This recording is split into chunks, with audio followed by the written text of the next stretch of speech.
Hello दोस्तों, welcome to couch coffee books. आज हम सुनेंगे मुंशी प्रेमचंद जी की कहानी खून सफ़ेद। अगर अभी तक आपने इस चैनल को सब्सक्राइब नहीं किया है तो रोज़ाना ऐसी कहानियों को सुनने के लिए चैनल को जल्दी से सब्सक्राइब करें। चलिए कहानी को शुरू करते हैं। खून सफ़ेद। चैत का महीना था, लेकिन वे खलिहान जहां अनाज की ढेरियां लगी रहती थी पशुओं के शरण स्थल बने हुए थे। जहां घरों से फाग और बसंत की अलाप सुनाई पड़ती थी, वहां आज भाग्य का रोना था। सारा चौमासा बीत गया, पानी की एक बूंद ना गिरी। जेठ में एक बार मूसलाधार वृष्टि हुई थी। किसान फूले न समाये, खरीफ की फसल बो दी। लेकिन इंद्रदेव ने अपना सर्वस्व शायद एक ही बार लुटा दिया था। पौधे उगे, बढ़े और सूख गए। गोचर भूमि में घास जमी। बादल आते, घटाएं उमड़ती। ऐसा मालूम होता कि जल थल एक हो जाएगा, परंतु वे आशा की नहीं, दुख की घटाएं थी। किसानों ने बहुतेरे जप तप किए, ईंट और पत्थर देवी देवताओं के नाम से पुजाए, बलिदान किए। पानी की अभिलाषा में रक्त के पनाले बह गए, लेकिन इंद्रदेव किसी तरह ना पसीजे। ना खेतों में पौधे थे, ना गोचरों में घास, ना तालाबों में पानी। बड़ी मुसीबत का सामना था। जिधर देखिए धूल उड़ रही थी। दरिद्रता और क्षुधा पीड़ा के दारुण दृश्य दिखाई देते थे। लोगों ने पहले तो गहने और बर्तन गिरवी रखे और अंत में बेच डाले। फिर जानवरों की बारी आई, और जब जीविका का अन्य कोई सहारा न रहा, तब जन्मभूमि पर जान देने वाले किसान बाल बच्चों को लेकर मजदूरी करने निकल पड़े। अकाल पीड़ितों की सहायता के लिए कहीं कहीं सरकार की सहायता से काम खुल गया था। बहुतेरे वहीं जाकर जमे। जहां जिसको सुविधा हुआ वह उधर ही जा निकला। संध्या का समय था। जादो राय थका मांदा आकर बैठ गया और स्त्री से उदास होकर बोला, दरखास्त नामंजूर हो गई। यह कहते कहते वह आंगन में जमीन पर लेट गया। उसका मुख पीला पड़ रहा था और आंतें सिकुड़ी जा रही थी। आज 2 दिन से उसने दाने की सूरत नहीं देखी।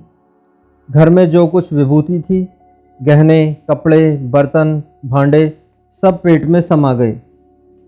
गांव का साहूकार भी पतिव्रता स्त्रियों की भांति आंखें चुराने लगा। केवल तकाबी का सहारा था। उसी के लिए दरखास्त दी थी, लेकिन आज वह भी नामंजूर हो गई। आशा का झिलमिलाता हुआ दीपक बुझ गया। देवकी ने पति को करुण दृष्टि से देखा। उसकी आंखों में आंसू उमड़ आए।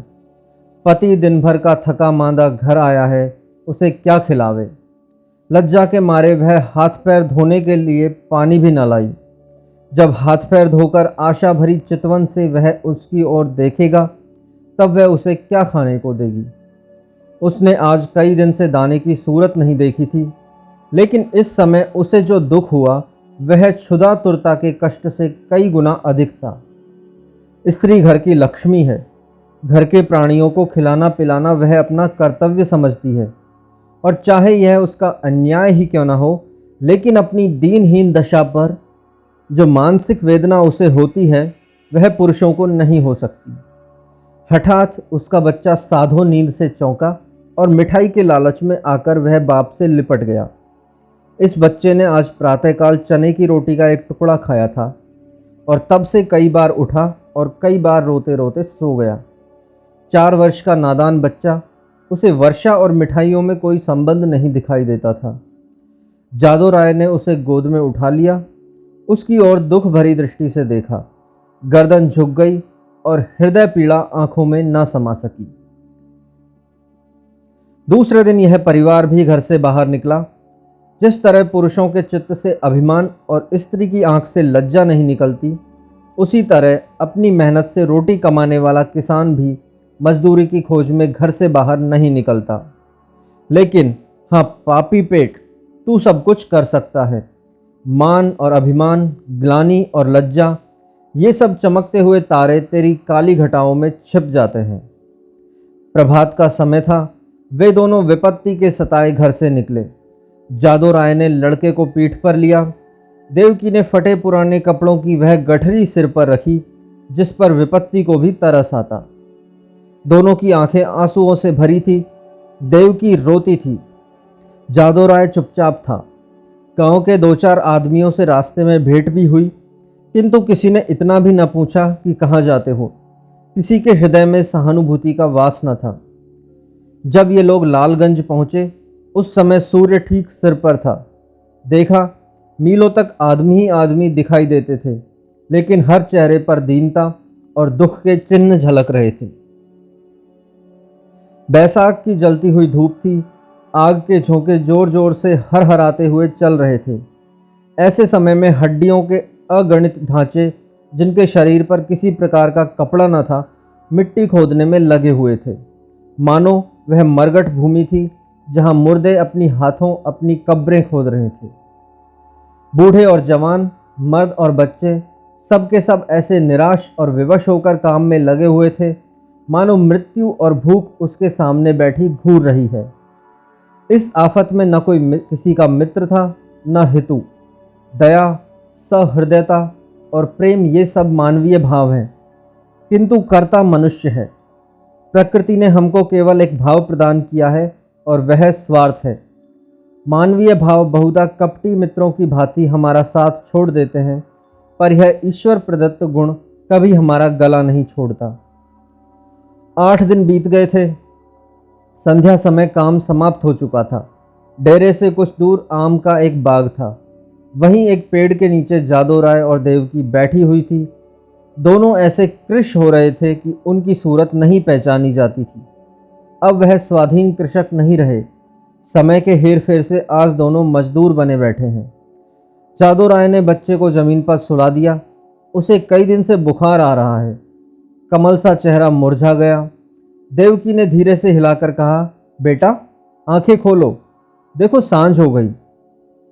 साधो ने आंखें खोल दी। बुखार उतर गया। बोला, क्या हम घर आ गए माँ? घर की याद आ गई। देवकी की आंखें डबडबा आई। उसने कहा, नहीं बेटा, तुम अच्छे हो जाओगे तो घर चलेंगे। उठकर देखो कैसा अच्छा बाग है।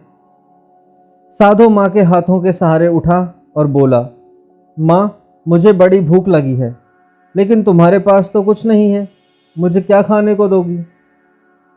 देवकी के हृदय में चोट लगी, पर धीरज धर के बोली, नहीं बेटा, तुम्हारे खाने को मेरे पास सब कुछ है। तुम्हारे दादा पानी लाते हैं तो मैं नरम नरम रोटियां अभी बनाए देती हूँ। साधो ने माँ की गोद में सिर रख लिया और बोला, माँ मैं न होता तो तुम्हें इतना दुख तो न होता। यह कहकर वह फूट फूट कर रोने लगा।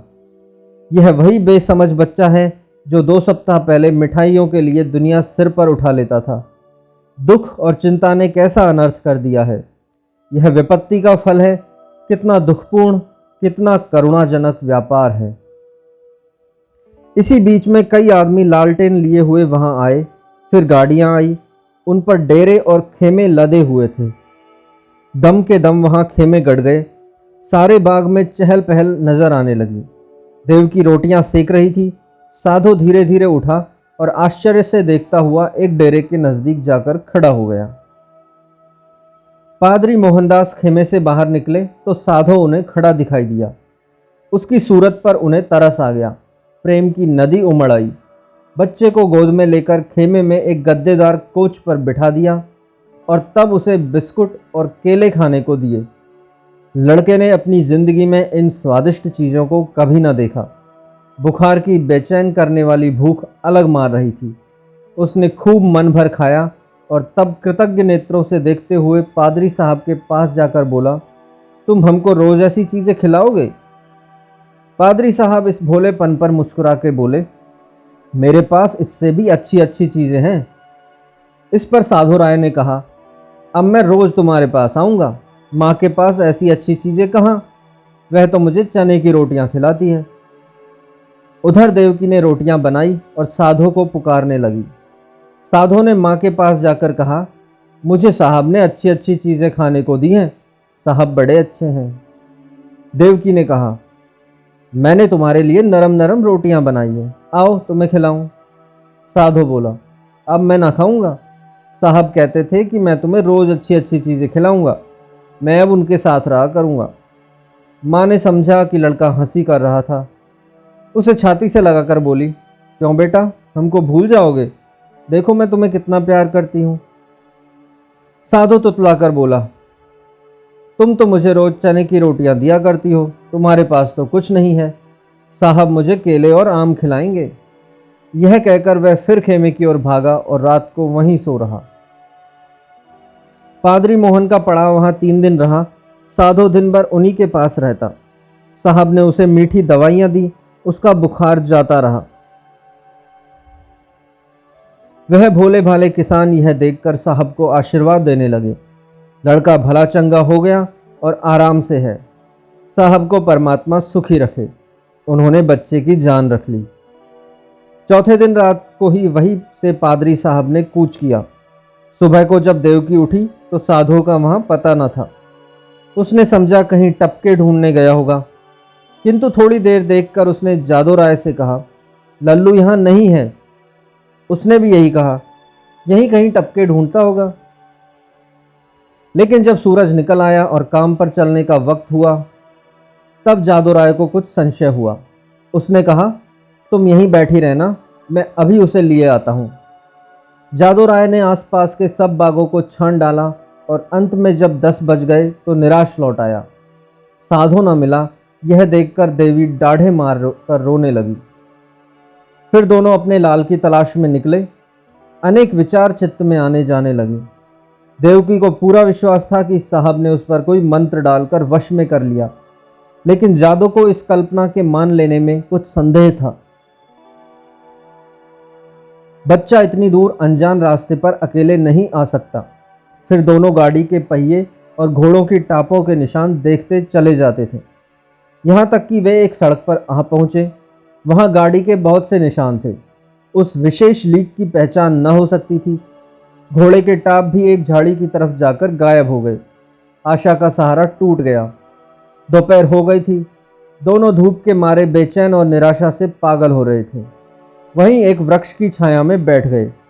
देवकी विलाप करने लगी। जादू राय ने उसे समझाना शुरू किया। जब जरा धूप की तेजी कम हुई तो दोनों फिर आगे बढ़े, किंतु अब आशा की जगह निराशा साथ थी। घोड़ों की टापों के साथ उम्मीद का धुंधला निशान गायब हो गया था। शाम हो गई। इधर उधर गायों बैलों के झुंड निर्जीव से पड़े दिखाई देते थे। यह दोनों दुखिया हिम्मत हारकर एक पेड़ के नीचे टिक रहे। उसी वृक्ष पर मैने का एक जोड़ा बसेरा लिए था। उनका नन्हा शावक आज ही एक शिकारी के चंगुल में फंस गया था। दोनों दिन भर उसे खोजते फिरे। इस समय निराश होकर बैठे रहे। देवकी और जादू को अभी तक आशा की झलक दिखाई देती थी, इसलिए वे बेचैन थे। 3 दिन तक ये दोनों खोए हुए तलाश करते रहे।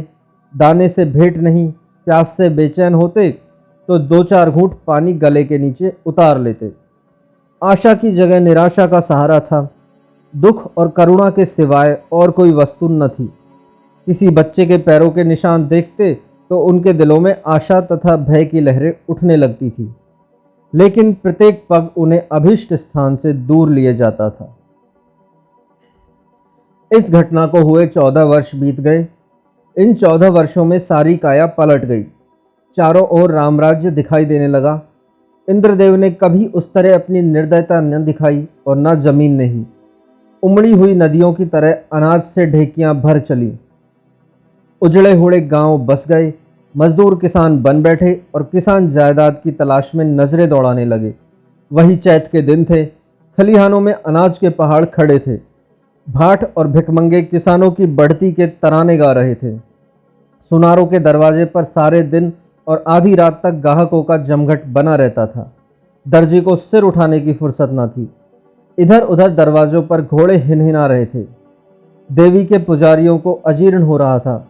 जादू राय के दिन भी फिरे। उसके घर पर छप्पर की जगह खपरेल हो गया।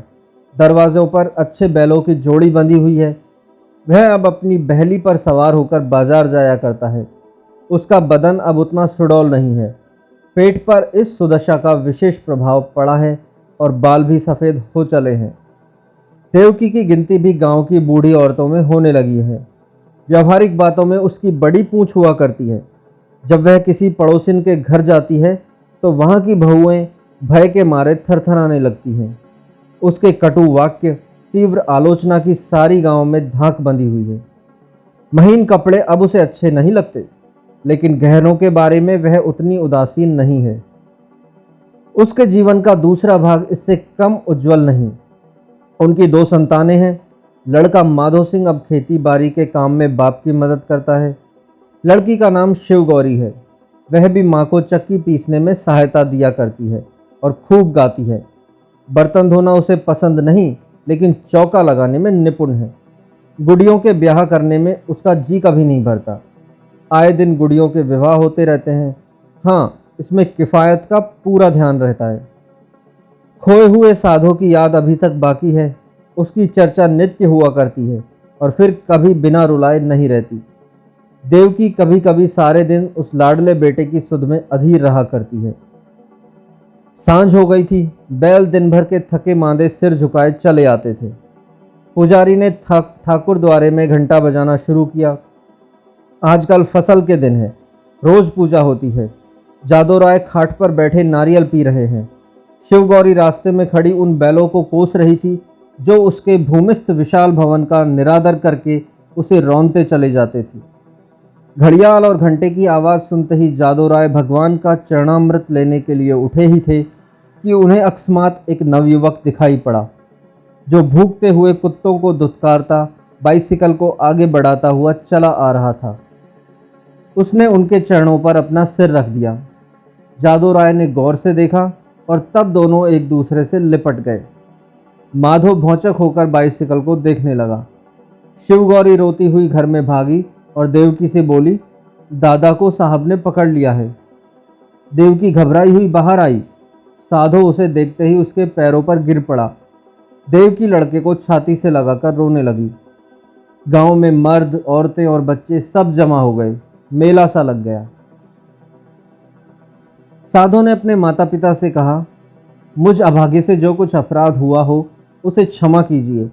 मैंने अपनी नादानी से स्वयं बहुत कष्ट उठाए और आप लोगों को भी दुख दिया, लेकिन अब मुझे अपनी गोद में लीजिए। देवकी ने रोकर कहा, जब तुम हमको छोड़कर भागे थे तो हम लोग तुम्हें 3 दिन तक बेदाना पानी के ढूंढते रहे, पर जब निराश हो गए तब अपने भाग्य को रोकर बैठ रहे। तब से आज तक कोई ऐसा दिन ना गया होगा कि तुम्हारी सुध ही न आई हो। रोते रोते एक युग बीत गया। अब तुमने खबर ली है। बताओ बेटा, उस दिन तुम कैसे भागे और कहाँ जाकर रहे? साधु ने लज्जित होकर उत्तर दिया, माताजी, अपना हाल क्या कहूँ। मैं पहर रात रहे आपके पास से उठकर भागा। पादरी साहब के पड़ाव का पता शाम को ही पूछ लिया था। बस पूछता हुआ दोपहर को उनके पास पहुँच गया।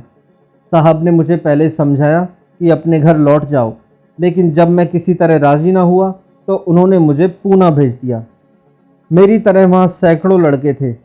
वहाँ बिस्कुट और नारंगियों का भला क्या जिक्र। अब मुझे आप लोगों की याद आती। मैं अक्सर रोया करता, मगर बचपन की उम्र थी। धीरे धीरे उन्हीं लोगों से हिल मिल गया। हाँ, जब से कुछ होश हुआ और अपना पराया समझने लगा हूँ, तब से अपनी नादानी पर हाथ मलता रहा हूँ।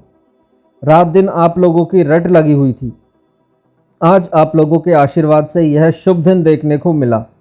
दूसरों में बहुत दिन काटे, बहुत दिनों तक अनाथ रहा। अब मुझे अपनी सेवा में रखिए, मुझे अपनी गोद में लीजिए। मैं प्रेम का भूखा हूँ। बरसों से मुझे जो सौभाग्य नहीं मिला वह अब दीजिए। गांव के बहुत से बूढ़े जमा थे। उनमें से जगत सिंह बोले, तो क्यों बेटा, तुम इतने दिन तक पादरियों के साथ रहे? उन्होंने तुमको भी पादरी बना लिया होगा। साधु ने सिर झुकाकर कहा, जी हाँ, यह तो उनका दस्तूर ही है। जगत सिंह ने जादो राय की तरफ देखकर कहा, यह बड़ी कठिन बात है। साधु बोला, बिरादरी का अपराध हुआ है, नादानी से हुआ है, लेकिन मैं उसका दंड भोगने के लिए तैयार हूँ। जगत सिंह ने फिर जादो राय की तरफ कनखियों से देखा और गंभीरता से बोले, हिंदू धर्म में ऐसा कभी नहीं हुआ है। यों तुम्हारे माँ बाप तुम्हें अपने घर में रख लें, तुम उनके लड़के हो, मगर बिरादरी कभी इस काम में शरीक ना होगी। बोलो जादो राय, क्या कहते हो? कुछ तुम्हारे मन की भी तो सुने। जादू राय बड़ी द्विविधा में था। एक ओर तो अपने प्यारे बेटे की प्रीति थी, दूसरी ओर बिरादरी का भय मारे डालता था। जिस लड़के के लिए रोते रोते आंखें फूट गई, आज वही सामने खड़ा आंखों में आंसू भरे कहता है, पिताजी मुझे अपनी गोद में लीजिए, और मैं पत्थर की तरह अचल खड़ा हूं। शोक। इस निर्दयी भाइयों को किस तरह समझाऊं, क्या करूं क्या ना करूं। लेकिन मां की ममता उमड़ आई। देवकी से ना रहा गया। उसने अधीर होकर कहा, मैं अपने लाल को अपने घर रखूंगी और कलेजे से लगाऊंगी। इतने दिनों के बाद मैंने उसे पाया है, अब उसे नहीं छोड़ सकती। जगत सिंह रुष्ट होकर बोले, चाहे बिरादरी छूट ही क्यों ना जाए। देवकी ने भी गर्म होकर जवाब दिया, हाँ, चाहे बिरादरी छूट ही जाए। लड़के वालों के लिए आदमी आम पड़ता है, जब लड़का ही न रहा तो भला बिरादरी किस काम आवेगी। इस पर कई ठाकुर लाल लाल आंखें निकाल कर बोले, ठाकुराइन, बिरादरी की तो तुम खूब मर्यादा करती हो। लड़का चाहे किसी रास्ते पर जाए, लेकिन बिरादरी चूं तक ना करे। ऐसी बिरादरी कहीं और होगी। हम साफ साफ कह देते हैं, अगर यह लड़का तुम्हारे घर में रहा तो बिरादरी भी बता देगी कि वह क्या कर सकती है। जगत सिंह कभी कभी जादू राय से रुपए उधार लिया करते थे। मधुर स्वर से बोले, भाभी, बिरादरी थोड़ी ही कहती है कि तुम लड़के को घर से निकाल दो। लड़का इतने दिनों के बाद घर आया है, हमारे सिर आंखों पर रहे। बस जरा खाने पीने और छूत छात का बचाव बना रहना चाहिए। बोलो जादू भाई, अब बिरादरी को कहां तक दबाना चाहते हो। जादू राय ने साधु की तरफ करुणा भरे नेत्रों से देखकर कहा, बेटा, जहां तुमने हमारे साथ इतना सलूक किया है, वहां जगत भाई की इतनी कही और मान लो। साधु ने कुछ तीक्ष्ण शब्दों में कहा, क्या मान लूं? यही कि अपनों में गैर बनकर रहूं, अपमान सहूं, मिट्टी का घड़ा भी मेरे छूने से अशुद्ध हो जाए।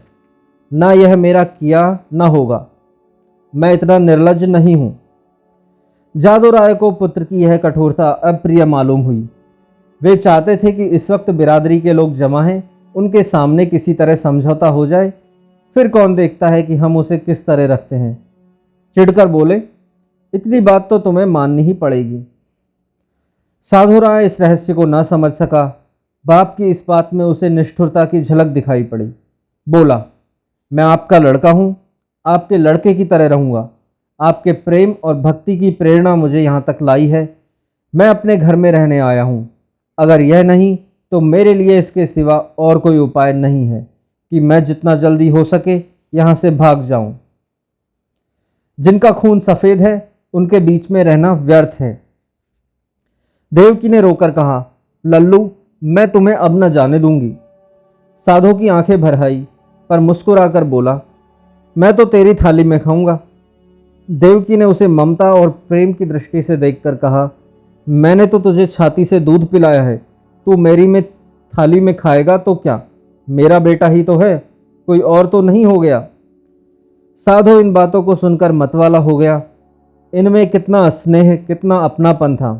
बोला, माँ, आया तो मैं इसी इरादे से था कि अब कहीं ना जाऊंगा, लेकिन बिरादरी के कारण, मेरे कारण यदि तुम्हें जातिच्युत कर दिया तो मुझसे ना सहा जाएगा। मुझसे इन गंवारों का कोरा अभिमान ना देखा जाएगा। इसलिए इस वक्त मुझे जाने दो। जब मुझे अवसर मिला करेगा तो मैं देख जाया करूँगा। तुम्हारा प्रेम मेरे चित्त से नहीं जा सकता, लेकिन यह असंभव है कि मैं इस घर में रहूं और अलग खाना खाऊं, अलग बैठूं। इसके लिए मुझे क्षमा करना। देवकी घर में से पानी लाई। साधु हाथ मुंह धोने लगा। शिवगौरी ने माँ का इशारा पाया तो डरते डरते साधु के पास गई।